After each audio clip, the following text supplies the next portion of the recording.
बोल बांके बिहारी लाल की जय। बोल वैशाख मास की जय।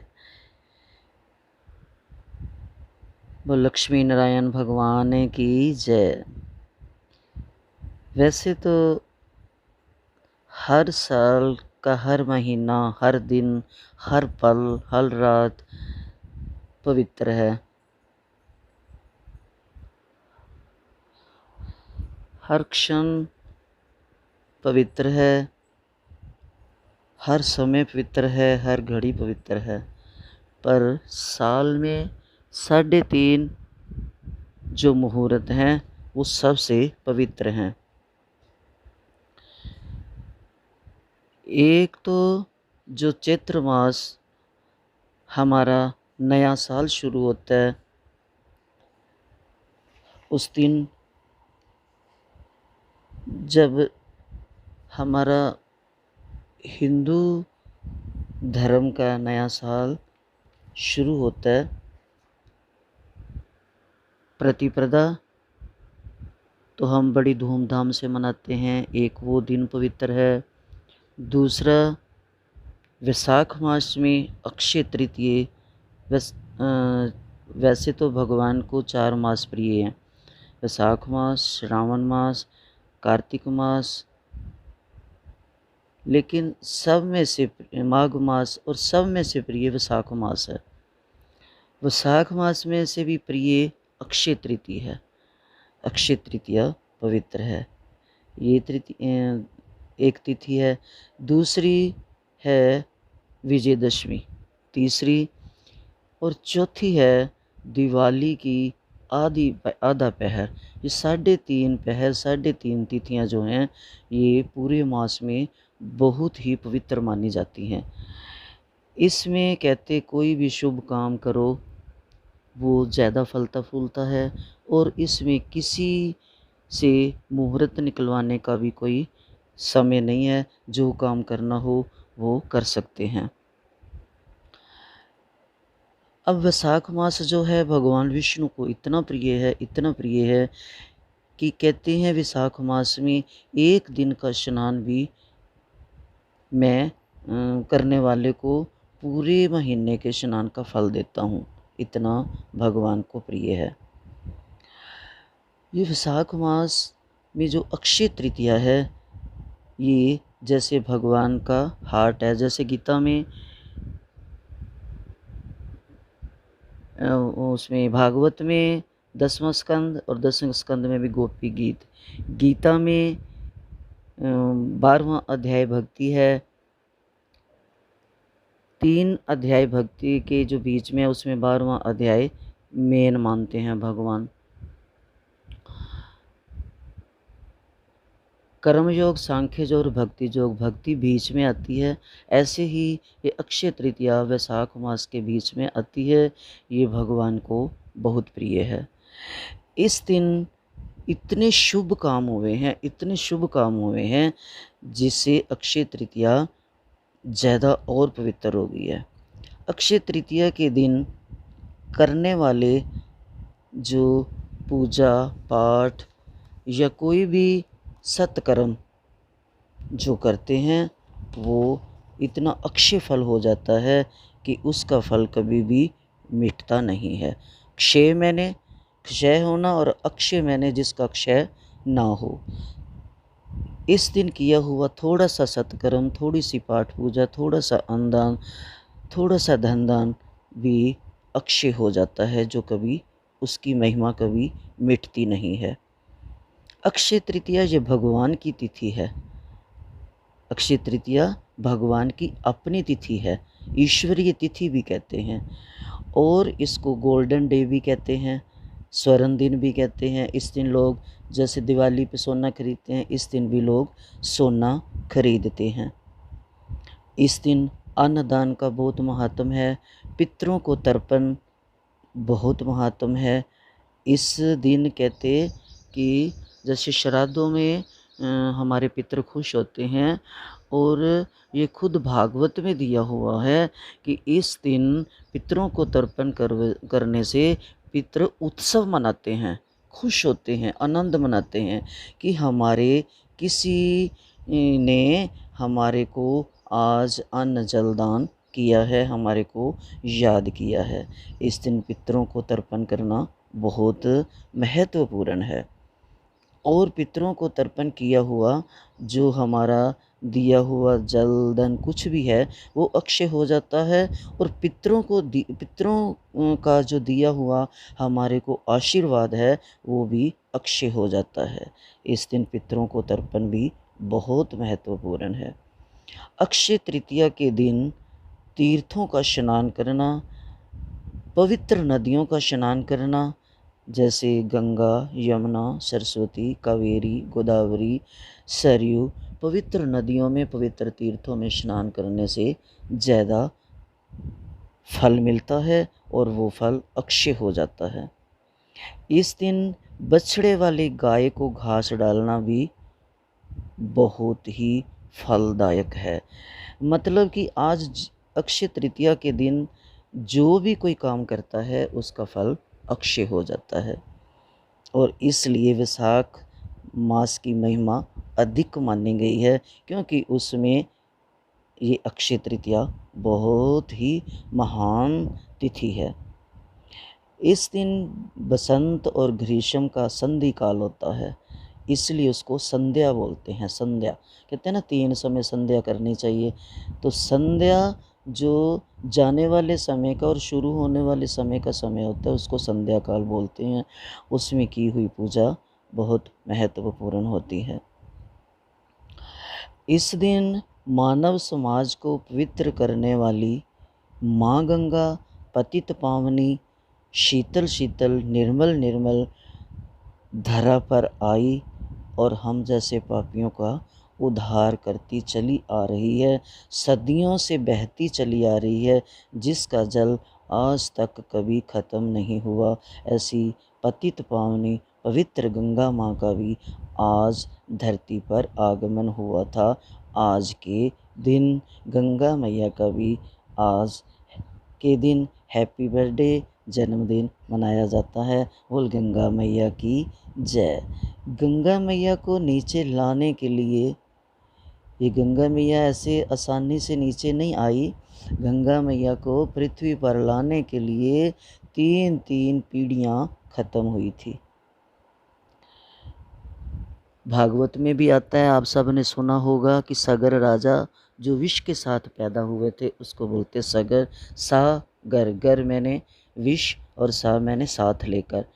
ये बहुत लंबी कथा है कि जो राजा की रानी थी, पता चला रानियों को कि इसके पुत्र होने वाला है, तो उनको ईर्ष्या हुई कि राजा अब इस रानी से ज़्यादा प्रेम करेगा और उसका बेटा जो होगा वो ही राजा बनेगा और वो महारानी बनेगी और हम दासियों की तरह काम करेंगी। तो ये बातें सोच के उनके मन में ईर्ष्या हुई और उन्होंने रानी को जहर पिलाया। लेकिन रानी इतनी पतिव्रता थी और इतनी परमात्मा को मानने वाली थी कि जहर कुछ भी असर नहीं कर सका। कहते हैं ना, जिसको राखे साइयाँ मार सके ना कोई। जिसका रक्षक मुरली मनोहर हो, जिसका रक्षक वो गोपाल मनमोहन माधव मुरलीधर कृष्ण कन्हैया हो, उसको कौन मार सकता है।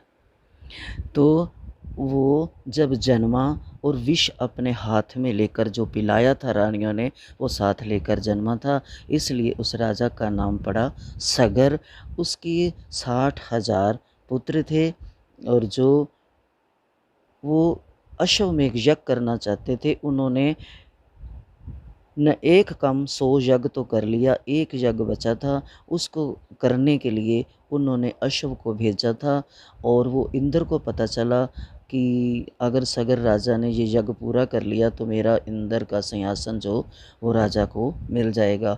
ये इंद्र को बहुत ईर्ष्या होती थी। कोई भी अगर तपस्या करने बैठता था तो इंद्र को यही होता था कि ये तपस्या करके मेरा इंद्र का सिंहासन छीन ना ले और मेरे से स्वर्ग छीन ना जाए।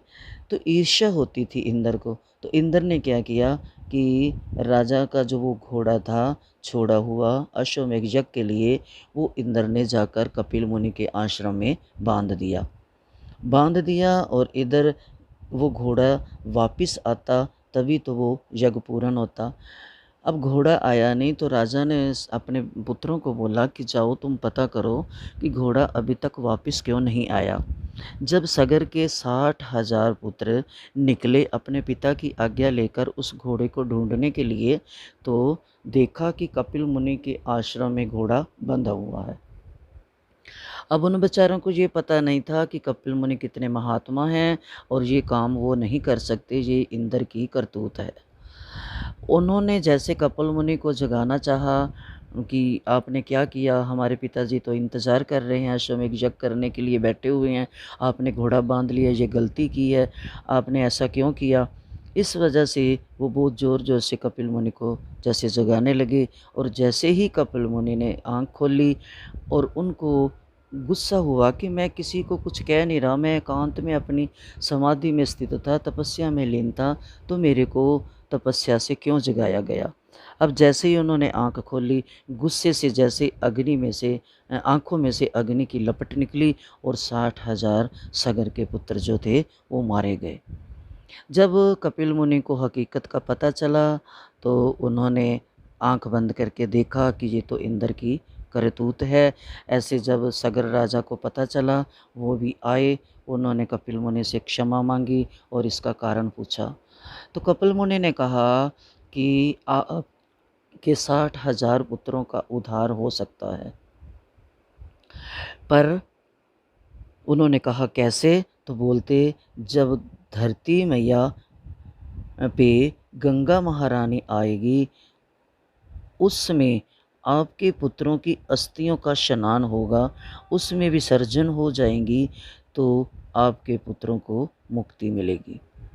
अब सगर राजा सोचे भी अब कैसे हो, गंगा तो ऊपर आकाश लोक में है, अब कैसे नीचे आएगी। तो सगर राजा ने तपस्या की पर पूर्ण नहीं हुई। फिर उनके आगे पुत्र हुए अंशुमान, उन्होंने की, उनसे भी तपस्या अधूरी रह गई, गंगा माँ नहीं आई। फिर राजा दिलीप ने की, फिर भी गंगा माँ नीचे नहीं आई। फिर उनके पौत्र भगीरथ ने जब पड़पोत्र भगीरथ ने जब तपस्या की तो गंगा माँ को प्रसन्न किया। गंगा माँ ने कहा भगीरथ को कि देखो, गंगा माई को नीचे लाने के लिए राजा सागर की 3-3 पीढ़ियों का नाश होगा। अपनी कुर्बानियाँ दी, हम उस गंगा को क्या कह देते हैं जाकर, ये तो गंदा पानी है। ऐसे नहीं कहना चाहिए, गंगा का आदर करना चाहिए, गंगा का आचमन करना चाहिए, स्नान करना चाहिए, गंगा को महत्व देना चाहिए, गंगा माँ को नमस्कार करना चाहिए और उनकी कुर्बानियों को याद करना चाहिए, जिन्होंने इतने तप करके गंगा माँ को मनाकर धरती पर लाए थे। और आज हम अपने पापों को उसमें धो सकते हैं, अपनी मुक्ति का साधन बना सकते हैं। तो भगीरथ को जब माँ गंगा ने कहा कि मैं ज़रूर धरती पर आऊँगी, पर एक कारण है कि जब मैं धरती पर आऊँगी तो मेरा वेग सहन नहीं होगा। तो भगीरथ ने शंकर भगवान की तपस्या की, शंकर भगवान को प्रसन्न किया, शंकर भगवान को सारी ये घटना बताई। तो शंकर भगवान ने कहा कि हाँ, मैं गंगा को कहो आए, मैं अपने सिर पर धारण करूँगा, मैं गंगा का वेग अपनी जटाओं में पधराऊँगा गंगा को, और गंगा का वेग सहूँगा। तो गंगा माई आई। ये गंगा माई फूटी तब थी जब भगवान वामन ने अवतार लिया था और बलि राजा से धरती का दान मांगने गए थे। बलि राजा ने भगवान का चरण को धोया था और नापा था। जब भगवान ने नापा तो एक पैर जब पृथ्वी से आकाश लोक तक गया तो भगवान के अंगूठे से ऊपर जो आकाश गंगा थी, ऊपर का भाग जो था उसको चीर कर नाखून से वो परत चीरी गई और गंगा माँ के दर्शन हुए, गंगा नीचे आई। तो वो भगवान के जो चरणों से लगकर गंगा नीचे आई थी, वो ब्रह्मा जी ने अपने कमंडल में धारण कर ली थी। ब्रह्मा जी के कमंडल में गंगा थी समाई हुई। तो ये गंगा ऊपर की लोक में तो बहती रहती है, पर वामन भगवान के अंगूठे से चीर कर नीचे आई। ब्रह्मा के कमंडल में आई। फिर भगीरथ ने तपस्या करके शंकर जी को प्रसन्न किया, और शंकर जी ने जब ब्रह्मा जी को बोला कि गंगा को भेजो, तो ब्रह्मा जी ने अपने कमंडल से गंगा को नीचे भेजा। सबको पता है, भगवान शंकर ने अपनी जटा में समाई, और जब गंगा आई जटों में सिर पर आई, तो भगवान शंकर ने खुशी से तांडव नृत्य किया। इतना खुश होकर तांडव नृत्य किया, जैसे सर को घुमाया तो जटा घूम गई और जटा के अंदर गंगा बंद हो गई। जैसे भगीरथ ने देखा कि ये क्या, इतनी तपस्या करके इतनी मेहनत करके शंकर जी को मनाया, गंगा आई है और गंगा तो जटाओं में छुप गई है। तो फिर शंकर जी से प्रार्थना की। शंकर जी ने जैसी एक जटा खोली, फिर थोड़ी धार निकली, दूसरी खोली, ऐसे अलग अलग गंगा की धारा निकली और अलग अलग गंगा के नाम निकले। ऊपर जो गंगा है वो भोगवती है, नीचे गंगा आई, मंदाकिनी नाम पड़ा, अलकनंदा नाम पड़ा, गोमती नाम पड़ा, विष्णुपदी नाम पड़ा। और आगे जब वो जानू ऋषि ने पी ली तो उन्होंने फिर अपनी जांघ में से निकाली। भगीरथ ने देखा पीछे मुड़ के गंगा नहीं आ रही, तो वो पी गए थे। इतने इतने हमारे ऋषि महान हुए हैं कि अगस्त्य ऋषि एक चुल्लू में पूरा समुंदर पी गए, और जानव ऋषि एक चुल्लू में पूरी गंगा को पी गए। ऐसे ऐसे महान ऋषियों को हमारा कोटि कोटि प्रणाम। हमारा ये भारत देश जो है ऋषि महात्माओं की पुण्य आत्माओं से ही फला हुआ है। आज तक भी उन पुण्य आत्माओं के पुण्य से ही हम जीवित हैं, क्योंकि हम तो कुछ कर नहीं रहे। हम उन्हीं की कमाई हुई धरती पे रह रहे हैं, उन्हीं के किए हुए कर्मों के फल से हम आज जिंदा हैं। तो जानवी नाम पड़ा, ऐसे गंगा माई नीचे आई और फिर उनका उद्धार हुआ। फिर गंगा माई आज तक बह रही है हमारे लिए, हमारा उद्धार करने के लिए। तो आज के दिन गंगा का जन्म हुआ था। कहते गंगा गंगेती यो बरियात की 1000 मील दूर से अगर गंगे गंगे गंगे गंगे गंगे कहते हैं, तो गंगा माँ हमारा स्वीकार करती है, नमस्कार, और हमें वरदान देती है। गंगा इतनी पवित्र है, इतनी महान है। गंगा और यमुना ये दोनों एक बार आपस में बातें कर रही थी। तो गंगा ने यमुना से कहा कि यमुना महारानी, अब देखो परीक्षित गंगा के तट पे क्यों गया, जबकि वृंदावन तो नज़दीक था। तो गंगा ने यमुना से कहा कि सहेली, हे सखी सुन, तू कितनी किस्मत वाली है, कितनी भाग्यवान है कि तेरे किनारे हर रोज़ मेरा कान्हा कृष्ण कन्हैया नई नई लीला करता है, तो मैं स्नान करता है, नहाता है, इतनी लीलाएं करता है, तो कितनी भाग्य वाली है। मैं देख उनके दर्शनों के लिए भी तरसती हूँ। एक काम करना, एक कभी मूड में हो कृष्ण, तो उनसे मेरा ये दुख कहना कि गंगा माँ कहती है कभी मेरे को भी दर्शन दो, कभी कभी मेरे तट पर भी लीला करो। तो इतनी कथा सुनकर भगवान खुश हुए और यमुना को कहा कि जा, अभी जा और कह यमुना से, गंगा मैया से, कि तू दुखी मत हो। लीला तो मैंने यमुना के तट पर की है, लेकिन कथा जो भी होगी, राम कथा हो, कृष्ण कथा हो, वो तेरे तट पर होगी। कथा का आनंद तू ही लेगी। आज तक भी कोई कथा होती है तो वो गंगा के तट पर ही होती है।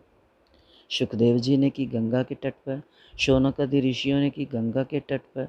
जो भी कथा होती है वो गंगा के तट पर होती है। ये गंगा मैया को कृष्ण भगवान ने वरदान दिया था। गंगा का जल जल नहीं, गंगा का जल ब्रह्मांड से उतरा हुआ ब्रह्म तत्व है, अमृत है। गंगा कहते हैं ना, गंगा तेरा पानी अमृत। गंगा शीतल, इतनी शीतलता प्रदान करती है कि गंगा का अगर सच्चे दिल से नाम लेते हैं तो हमारे पूरे शरीर में एक ठंडक सी महसूस होती है। कहते हैं अगर तुम गंगा में नहीं जा सकते, दूर हो, अगर तुम्हारे घर में गंगा जल है, सुबह नहाते समय गंगा का नाम लो, गंगा जल की एक बूंद डालकर फिर बाल्टी भर लो, वो सारा गंगा जल बन जाता है। वो गंगा मैया के स्नान का फल मिलता है। इतना है गंगा मैया का महात्म। ये अक्षय तृतीया के दिन ही आई थी गंगा मैया धरती पे। इस दिन बहुत से अवतार हुए हैं अक्षय तृतीया के दिन, इसलिए वैशाख मास इतना महत्वपूर्ण है। शक्त्यावेश अवतार भगवान ने देकर भेजा था कि जाओ अपनी अपनी शक्तियों से पृथ्वी पर अपनी अपनी शक्तियों को फैलाओ। जैसे नारद को भक्ति की शक्ति देकर भक्ति फैलाओ, परशुराम जी को दुष्ट दमन के लिए शक्ति दी, चारों कुमारों को ज्ञान की शक्ति दी कि जाओ ज्ञान फैलाओ। आज के दिन ही परशुराम जयंती भी है। आज के दिन दुर्गा माता ने महिषासुर का संहार किया था, महिषासुर को मारा था। आज के दिन परशुराम जी ने 21 बार इन धरती को क्षत्रियों से विहीन किया था। कुछ क्षत्रिय बचे थे जो इधर उधर भाग गए थे। आज देशों विदेशों में जो थोड़ा बहुत हिंदू धर्म है वो उसी समय का है जो क्षत्रिय भाग गए थे। आज के दिन ही पांडवों का अज्ञातवास जब हुआ था तो पांडव राजा के घर में छुप कर रहे थे, कोई रसोइया बनकर, कोई ये घुड़सवारी घोड़ों की रक्षा करने वाला बनकर, भीम रसोइया बनकर, युधिष्ठिर जी राजा के नौकर बनकर रहे थे और द्रौपदी मैया उनकी सरिंदरी बनकर रही थी। तो जब अज्ञात वर्ष पूरा हुआ तो तब उन्होंने शर्त रखी थी दुर्योधन ने कि अगर किसी को पता चल गया तो फिर दोबारा होगा। तो ऐसे जब उनको पूरा हुआ तो उसको शाल्व ऋषि को राजा को पता चला कि ये तो पांडव हैं, तो वो चरणों में गिरकर माफ़ी मांगी। माफ़ी मांगने के बाद उन्होंने कहा कि अगर आप मुझे माफ़ करते हो, क्योंकि मैंने आपको बहुत दुख दिए हैं, गालियाँ भी दी हैं, गुस्से भी हुए हैं, हमने वो काम आपसे करवाए हैं जो नहीं करवाने वाले थे, अगर आपने हमें माफ़ किया है तो मैंने सुना है कि कृष्ण आपके बहुत नज़दीक हैं, आप मुझे कृष्ण का दर्शन करा दो।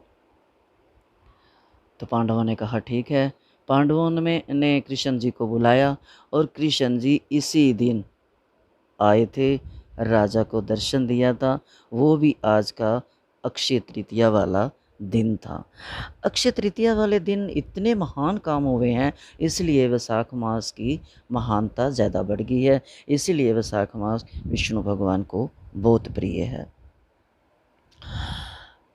तो ये उस दिन भगवान को राजा ने चंदन लगाया, पालकी निकाली।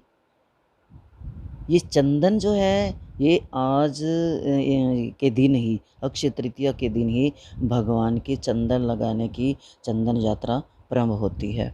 आज के दिन ही कहते जगन्नाथ भगवान ने, ये इस्कॉन में है इनकी जीवनी पूरी, कि माधवेंद्र पुरी को भगवान ने बोला था कि मुझे चंदन लगाओ।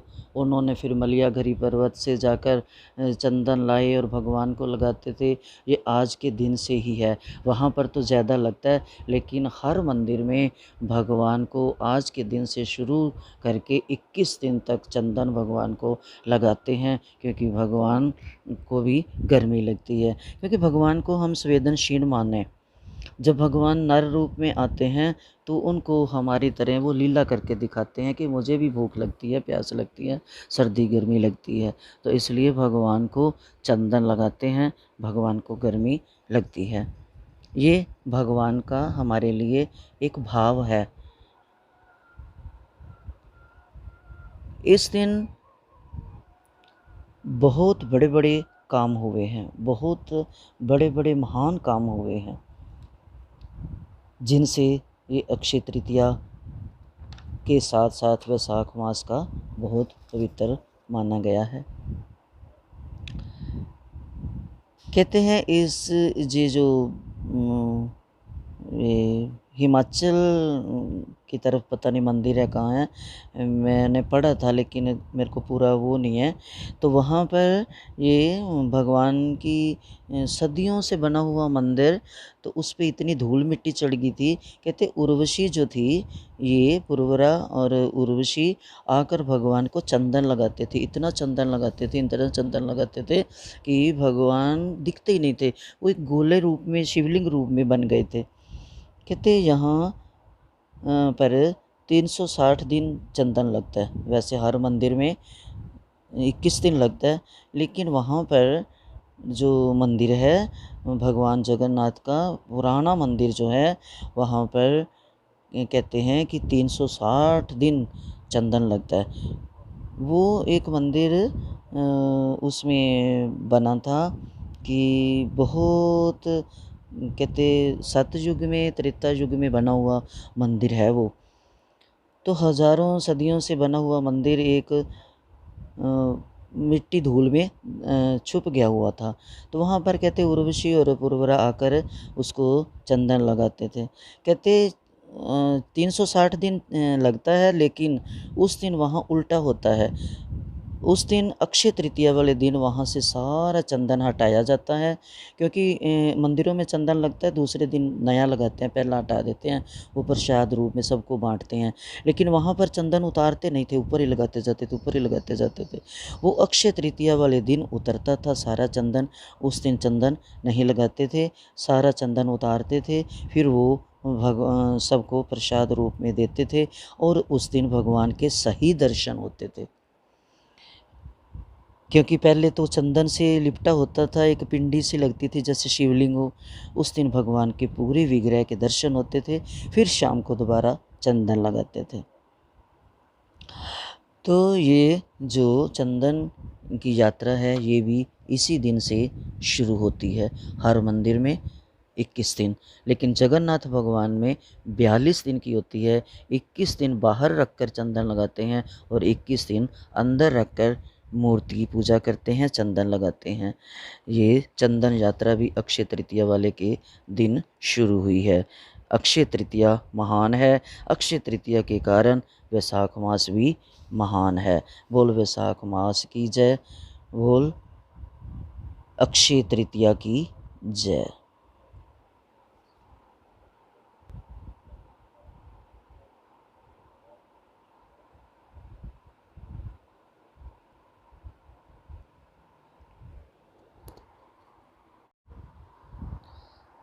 बोल वैशाख मास की जय, अक्षय तृतीया की जय। भाग नंबर 2, उसमें गंगा के बारे में बताया कि गंगा स्वर्ग में मंदाकिनी नाम से, पताल में भोगवती नाम से, और पृथ्वी पर भगीरथी के नाम से, वैसे तो गंगा के कई नाम हैं, जानी जाती है। इस दिन भगवान लेखक बनना चाहते थे, तो भगवान आए व्यासदेव के रूप में। भगवान गिरिराज उठाना चाहते थे, तो गिरधर के रूप में आए। भगवान अलग एक विवाह की रीति चलाना चाहते थे, तो 16,108 रानियों से भी 16,108 रानियों से विवाह किया। तो भगवान कुछ भी जब करना चाहते हैं अलग सा, तो अलग रूप धारण करते हैं। तो जब उनके मन में कुछ लिखने को आया, लेखक बनना चाहे, तो वो व्यासदेव के रूप में आए। 1,00,000 श्लोक का महाभारत है, जिसमें 1,00,000 श्लोक हैं, पर 8,000 जो श्लोक हैं उसमें कूट कूट कर रहस्य भरा हुआ है। भगवान ने एक एक चीज़ ऐसी लिखी है कि जो कभी आदमी, कैसे बताऊं मैं, कि उस एक एक श्लोक का असर अगर कोई सही ढंग से सुने, लोग कह देते हैं कि महाभारत घर में पढ़ते नहीं हैं, तो अगर हम महाभारत को ध्यान से पढ़ें और समझें, तो 8,000 श्लोक ऐसे हैं कि एक एक श्लोक जो है वो कान खोल देता है। 8,000 श्लोक हैं।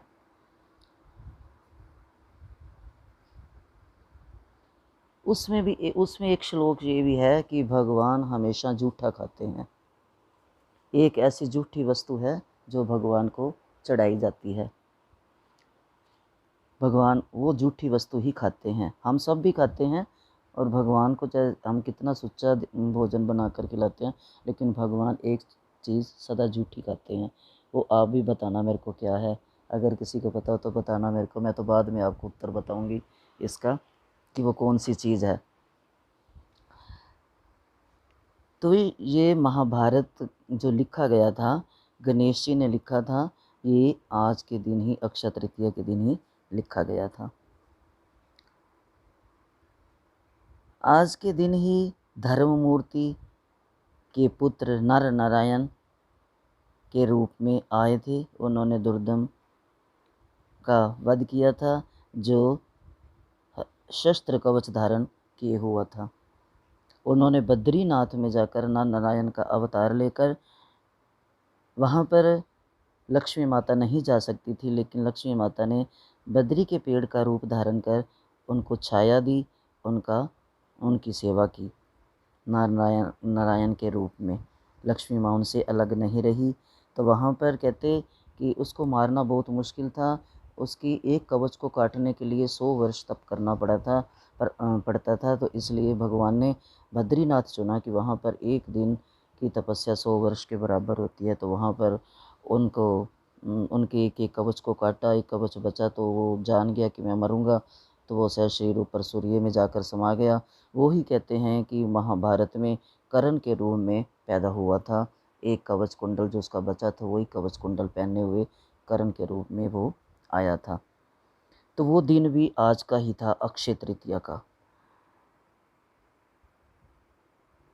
ये जो भगवान जगन्नाथ के रथ की यात्रा निकलती है, जिस रथों में बैठाकर भगवान की रथ यात्रा निकाली जाती है, ये रथ भी अक्षय तृतीया के दिन ही बनने शुरू होते हैं।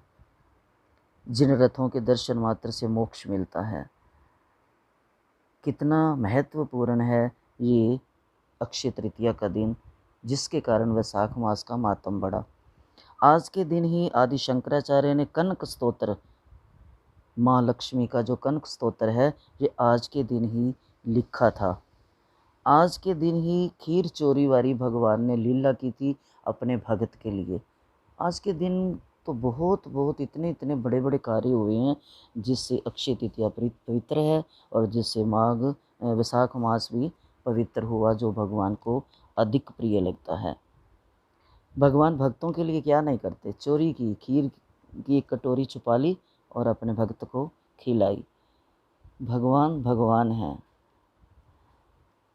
बोल श्री कृष्ण भगवान की जय। तो इसलिए उनको ये वैशाख मास ज़्यादा प्रिय लगा, क्योंकि उसमें ये अक्षय तृतीया बहुत ही पवित्र है।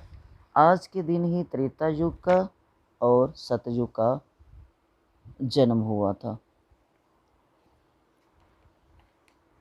आज के दिन ही ये जो महाभारत का युद्ध हुआ था, समाप्ति का दिन 18वां दिन अक्षय तृतीया वाला ही दिन था। आज के दिन ही गणेश जी ने महाभारत लिखी थी। आज के दिन ही अन्नपूर्णा का जन्म हुआ था। जब अन्न पैदा हुआ था, जौं को भगवान ने पैदा किया था यज्ञहूति के लिए, पहला जो अन्न आया था वो जौं आया था, जो आज भी यज्ञ में डाले जाते हैं। तो जौं रूप में अन्न का जन्म अन्नपूर्णा मैया का आज के दिन ही हुआ था। भगवान शंकर माँ अन्नपूर्णा से अन्न लेकर जब बांटते हैं, वो आज का ही दिन था। आज के दिन ही ब्रह्मा का पुत्र अक्षय कुमार पैदा हुआ था। आज के दिन ही अक्षय तृतीया के दिन ही कृष्ण और सुदामा का मिलन हुआ था। जो उसकी पत्नी मांगा तो सुदामा ने भी अपने लिए ली है, पत्नी ने भी नहीं मांगा था, लेकिन पत्नी को अपने पति की दशा देखकर दया आती थी कि कितने दुर्बल हो गए हैं। जब ये अपने मित्र की कथा सुनाते हैं, कहानियाँ गाते हैं, तो उनके पास जाकर उनको अपना हाल सुनाएं और वो कुछ दया करें। अपने पति के लिए ही उसने ऐसा किया था, और भिखारी नहीं था, वो मांगता नहीं था। हाँ, उस दिन ज़रूर उसकी पत्नी ने 3 मुट्ठी चावल 3 घरों से मांग कर दिए थे, लोग कहते हैं भिखारी था, मांगता था, भगवान पे निराश्रय रहता था, भगवान का आसरा लेता था, कृष्ण नाम जप करता था। इस दिन ही वो जब भगवान ने फिर 3 मुट्ठी चावल खाए और सुदामा पर कृपा करी, उसके मैल उसारे, उसको दर्शन दिए, उसकी सुनी, तो वो भी दिन आज का ही था, अक्षय तृतीया का। आज के दिन ही, अक्षय तृतीया के दिन ही ब्रह्मा जी ने सृष्टि का आरंभ किया था। आज का दिन ही यम का भी निर्माण हुआ था। कहते यम भगवान का भी निर्माण अक्षय तृतीया के दिन ही हुआ था। आज के दिन ही हयग्रीव अवतार हुआ था, जो भगवान के वेद चुराकर शंखाचूड़ ले गया था, उसको मारकर और वेदों को वापस लाए थे। लाने के लिए हयग्रीव अवतार धारण किया था। सतयुग का प्रारंभ हुआ था, जिसमें हंस अवतार लिया था। त्रेता युग का भी आज के दिन ही हुआ था, जिसमें राम अवतार हुआ था। कहते द्रौपदी की जब चीर हरण की कथा हुई थी महाभारत युद्ध में, तो चीर हरण के समय द्रौपदी मैया को वशिष्ठ जी के वचन याद आए, क्योंकि शादी में वशिष्ठ जी ने कहा था कि जब भी तेरे ऊपर कोई विपदा आए तो कृष्ण भगवान को याद करियो। तो माँ द्रौपदी ने भगवान कृष्ण को याद किया और भगवान ने साड़ी के रूप में आकर द्रौपदी की लाज बचाई। चीर हरण की जो लीला है, ये जो चीर की सहायता की थी, वो भी आज का दिन ही था, अक्षय तृतीया का। अक्षय तृतीया के दिन ही वल्लभाचार्य जी का जन्म हुआ था। अक्षय तृतीया के दिन ही गिरिराज के ऊपर मूर्ति की स्थापना हुई थी, श्रीनाथ जी की सेवा पूजा आज के दिन से ही शुरू हुई थी। अक्षय तृतीया के दिन ही माँ लक्ष्मी ने कुबेर को धन का भंडार देकर देवता बनाया था। अक्षय तृतीया के दिन ही वृंदावन में 5000 मंदिर हैं, लेकिन भगवान का जो हार्ट है, जो दिल है, वो बांके बिहारी का मंदिर है। आज के दिन ही, अक्षय तृतीया के दिन ही भगवान के चरणों का दर्शन होता है। वो भी आज का दिन ही पवित्र था, अक्षय तृतीया का, जिस दिन भगवान के चरणों के दर्शन होते हैं। बाकी सारा साल भगवान के चरण कपड़े से ढके रहते हैं। तो आज का दिन बहुत ही पवित्र और महान है, जिसकी महानता से पूरा वैशाख मास महान हुआ है। आज के दिन ही भगवान ने नारद जी को वरदान दिया था। नारद जी के कहने पर ये जो जगन्नाथ भगवान ने दर्शन दिए थे नारद जी को, तो नारद जी ने कहा था भगवान को, जगन्नाथ जी को, कि ये दर्शन जो मेरे को हुए हैं, आपके दर्शन सारी सृष्टि को हों।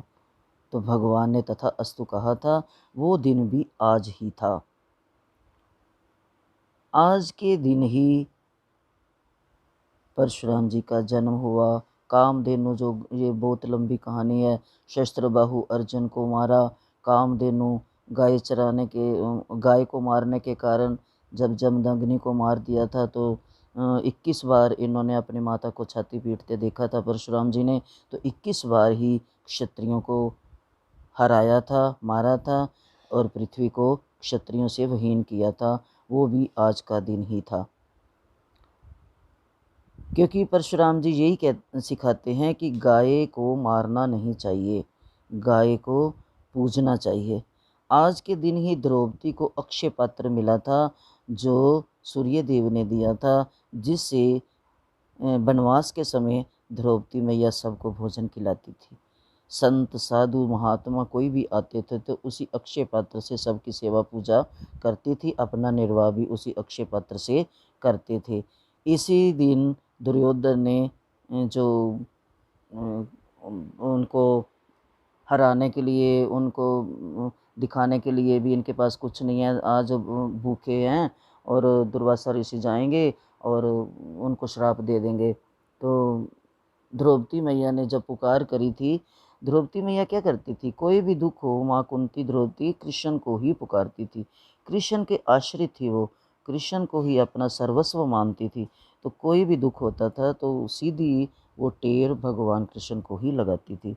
तो उस दिन भी जब देखा, आकर बोला युधिष्ठिर जी ने कि 10,000 शिष्यों का भोजन लगाओ, थाली लगाओ।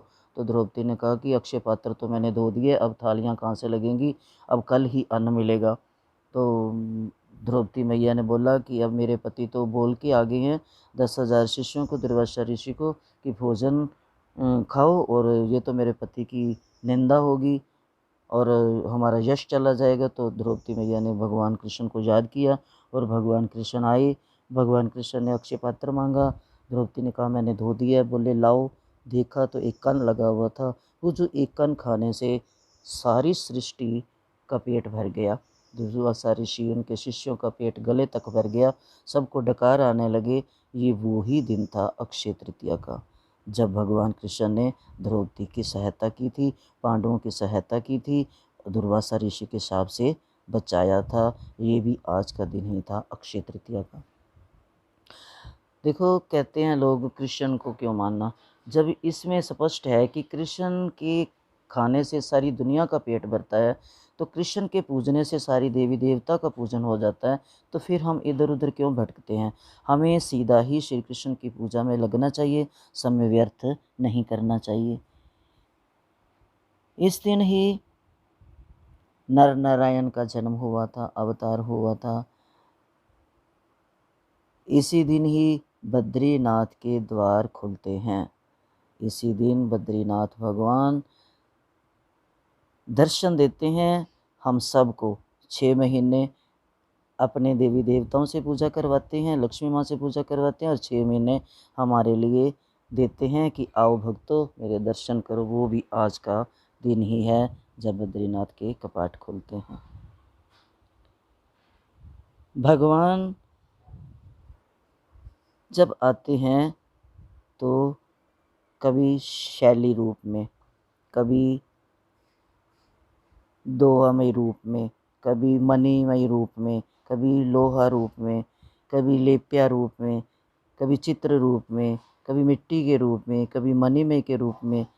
शैली मैंने पत्थर, कई पत्थर की मूर्ति पूजते हैं, कोई लकड़ी की पूजते हैं, कोई अपने मनोमय मन से भगवान की पूजा अर्चना करते हैं, कोई लोहे की मूर्ति, कोई लेप मतलब कोई ऐसे मिट्टी की बनाकर अपने हाथ से पूजा कर लेते हैं, कोई चित्र लगाकर पूजा करते हैं, कोई मिट्टी की प्रतिमा बनाकर मिट्टी, और कोई मनियों की महंगी महंगी मूर्तियां बनाकर पूजा करते हैं। तो वो भी आज का ही दिन था जब भगवान की मूर्ति की पूजा होती है और भगवान के अवतारों की पूजा होती है। वो भी आज का ही दिन था। तो ये अक्षय तृतीया बहुत महान है, बहुत पवित्र है। इसलिए इसी कारण वैशाख मास भी बहुत पवित्र है। इसका लाभ उठाएं और अक्षय तृतीया के दिन शुभ काम करें, जिसका फल कभी क्षय ना हो, जो सदा अक्षय रहे। और अच्छे काम करें, अच्छी तपस्या करें, भगवान के नामों का जप करें, तीर्थों पर स्नान करें, वैशाख मास की कथा पढ़ें, सुनें। इस महीने में भागवत पढ़ें, गीता पढ़ें, कृष्ण के नामों का जप करें, कुछ भी करें, लेकिन वो जो किया हुआ हमारा कर्म है, अन्नदान करें। अन्नदान की सबसे बड़ी महानता है। किसी को ठंडी हवा करें, पंखा दान करें, जल का घड़ा दान करें, इसमें बहुत ही महत्वपूर्ण है। ये वैशाख मास की महानता है अक्षय तृतीया के कारण, जैसे सारी भागवत कॉपी गीत के कारण महानता है। बोल अक्षय तृतीया की जय, बोल वैशाख मास की जय, बोल श्री जगन्नाथ भगवान की जय, गंगा मैया की जय, नर नारायण भगवान की जय।